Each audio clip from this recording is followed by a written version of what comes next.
called Identifying Community Workshops. And I'm going to take pauses every once in a while, more than anything, so that you guys get a sense of what the workshop structure looks like. The hope eventually is that you guys lead these workshops, that there's not some crazy adult that's never been to Maywood High School coming up doing it, but it's you guys doing it for the freshmen, or for middle schoolers, or for sophomores, or for people who haven't been in Leadership Council as long as you guys have. Just so I get a feel for who's in the room, is anybody in here a freshman? Sophomore? Junior? Senior? Thank you guys for separating yourselves. Wonderful. So we're going to go ahead and get started. The first step I'd like to do is to make sure that you guys understand the goals of what we're doing today. You guys in the back, I don't know if you can read this, but I'll go over them really quickly. 5 key goals for what we're doing in the next 65 minutes. First, I just want to get you guys introduced to the Take Action Workshop series. Like I said, 4 workshops per series, and there's 20 series. Then I want to explain something called the circles of influence to you. I want you guys to be able to identify your own circles of influence.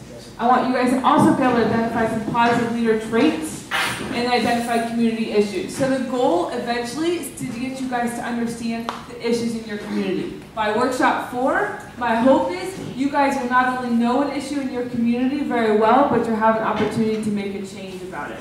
This first step is not all of that. It's essentially the introduction to what will eventually become issues and learning about your community. Does that make sense? Cool. If you have questions, just yell at me. My name is Kara. So you understand the goals. We'll be revisiting these at the end. It would be awesome if you could remember one of the goals, but it'll stay right here just in case you don't remember. The second step of what I'd like to do in this workshop is something called shout-outs. Understanding that you guys have not probably all been together in this format before. I totally get it, but I'm going to introduce you to the process so you know. It's very important for me as a leader that we learn how to acknowledge other people who are doing great things. So I will start off and give you a shout out. 1, I'd like to give a shout out to all of you because you're here on a Friday afternoon when it's a long break from school. So thank you.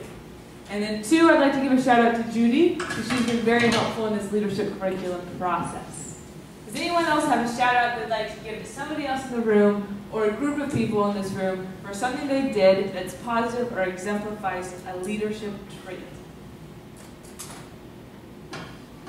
I bet you can find someone in this room who's a friend that's done some good thing for you. And you might be able to get pizza first. Yes, dear. I want to give a shout out to Judy, Krishan, and Carlos because they're always here for all of us and helping all of us no matter what. And what's your name? Raquel. Yeah. And Judy, Krishan, and Carlos. Wonderful. Thank you very much, Krishan. Anybody else? That was a perfect example. Thank you. Anyone? All right. Well, this is the hope is that as you guys go along in these workshops, you'll be able to give shout-outs. Eventually, you'll learn that if you take up more time in shout-outs, it's less time you do in a leadership activity. So you want to acknowledge everyone in the room. That's a key point.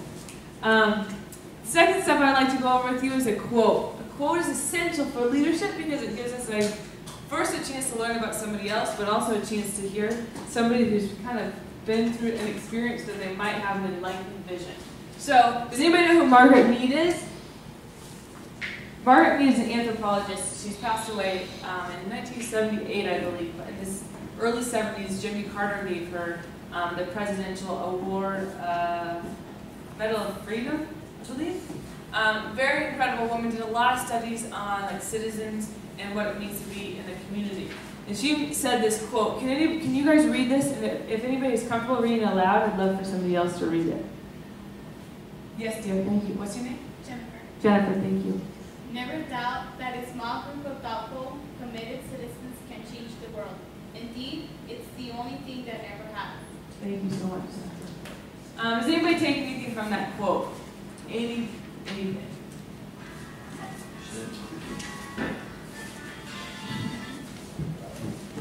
What's that quote mean to anybody? Yes, dear. Oh, Carlos, right? Second. What's your name?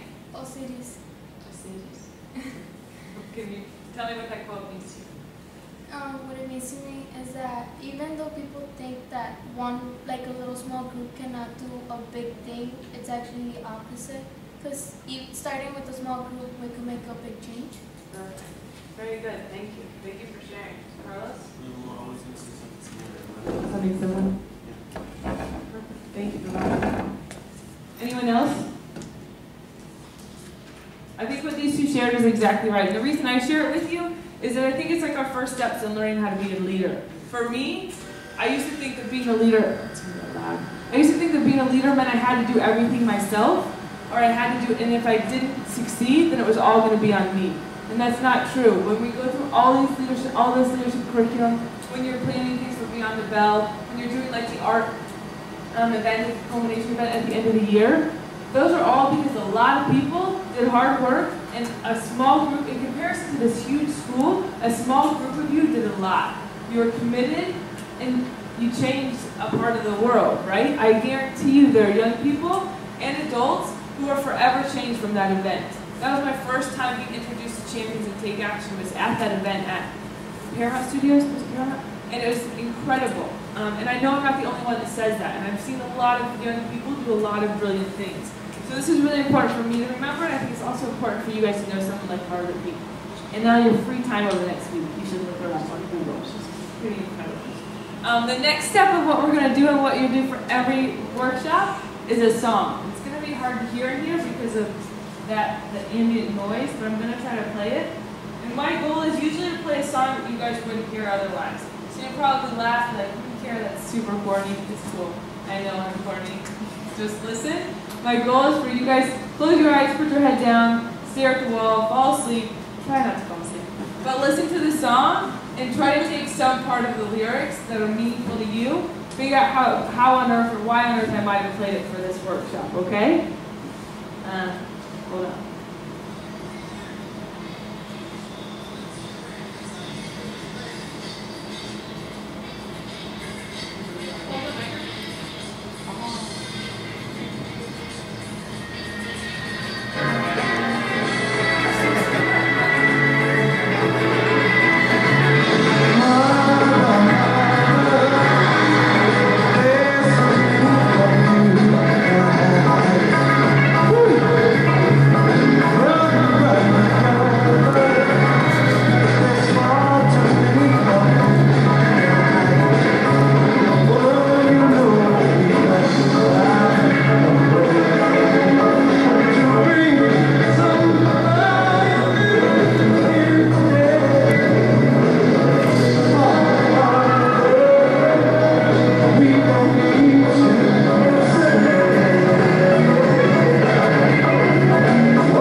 All right. Does anybody know who that was? What did you say? Stevie Wonder. Close. Stevie Wonder did do a rendition of the song. No, that wasn't Stevie Wonder. Anybody else? Anyone know who it is? Oh my goodness. It was Marvin Gaye. You guys ever heard of Marvin Gaye? Yes. So you haven't heard of Marvin Gaye? You haven't? Okay. So Marvin Gaye is probably one of the most well-known soul musicians of our time. But this whole album that he created, which is What's Going On, that whole album is written through the eyes of a Vietnam War veteran. So in the early 70s, I don't know, I usually don't choose things from eras, but for some reason today, it's the 70s.